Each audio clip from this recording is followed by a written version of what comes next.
लोगों को मोदी सरकार द्वारा जीएसटी दरों में की गई कमी और उनके फायदों की जानकारी देने के क्रम में जुट गई है। गुरुवार को एमएलसी धर्मेंद्र भारद्वाज, एमएलसी अश्विनी त्यागी, संयुक्त व्यापार संघ अध्यक्ष अजय गुप्ता ने दाल मंडी सदर जाकर व्यापारियों से मुलाकात की। व्यापारियों को फूल दिए गए और उन्हें जीएसटी दरों में की गई कमी से होने वाले फायदों की जानकारी भी दी गई। व्यापारियों ने जीएसटी दर कम करने के लिए मोदी सरकार को धन्यवाद देते हुए कहा कि इससे खाद्य वस्तुओं की कीमतों में कमी आएगी और बाजार मजबूत स्थिति में पहुंचेगा। भारतीय जनता पार्टी की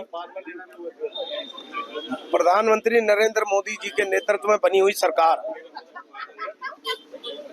इसके द्वारा एक समय ऐसा था जब विपक्ष जीएसटी नहीं लगने दे रहा था।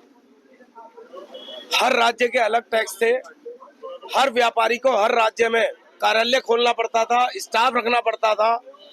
यदि अपना ना खरीद पाए तो किराया देना पड़ता था जब वो अन्य स्टेट में व्यापार कर पाता था।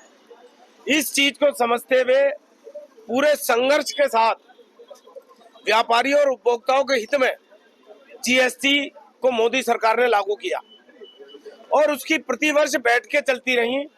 उसकी काउंसिल, उसकी बैठक होती थी और उसमें जो नीचे से जनता के फीडबैक आते थे उसको हम करते थे। और यदि देखा जाए तो पहले के सारे टैक्स मिलाकर 32% थे और मोदी जी ने जब जीएसटी प्रारंभ किया तो उसकी अधिकतम सीमा 28% थी, न्यूनतम 5% थी।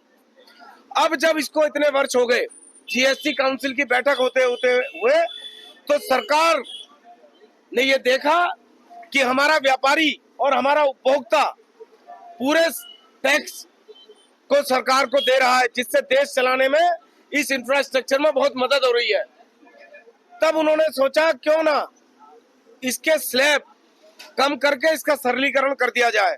तो 28% का अधिकतम 18 या 5% के 2 स्लैब रह गए। इसके पीछे उनकी सोच है कि उपभोक्ता का तो सीधा लाभ मिलेगा और व्यापारियों को जब उनकी सेल बढ़ेगी, उनकी ट्रेडिंग बढ़ेगी तो पहले से दुगना मुनाफा होगा।